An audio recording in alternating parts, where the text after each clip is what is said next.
Cricket చరిత్రలో ఎప్పటికీ గుర్తుండిపోయే అంపైర్లలో ఒకరైన డిక్కీ బర్డ్ అందరినీ శోకసంద్రంలో ముంచి వెళ్లిపోయారు.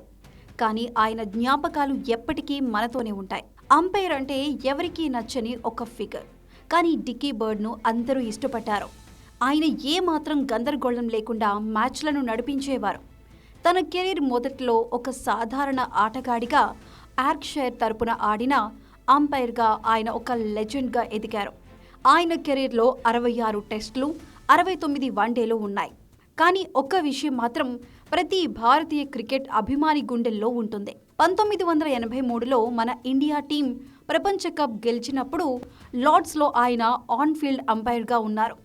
ఆ క్షణాలను ఆయన కూడా మనతో పాటు ఎంజాయ్ చేశారు. యార్క్షైర్ కౌంటీ క్లబ్కు ఆయన కేవలం ఆటగాడు మాత్రమే కాదు, 2014లో ప్రెసిడెంట్గా కూడా పనిచేశారు. ఆయన నాయకత్వంలో ఆ జట్టు 2 ఛాంపియన్షిప్ టైటిల్స్ గెలుచుకుంది. డిక్కీ బర్డ్ క్రికెట్కు చేసిన సేవలకు బ్రతికి ఉన్నప్పుడే 2 సార్లు ఆయనను సత్కరించారు. అలాగే ఆయన గౌరవార్థం ఆయన స్వస్థలంలో ఒక బ్రాంజ్ శిల్పాన్ని కూడా ఏర్పాటు చేశారు.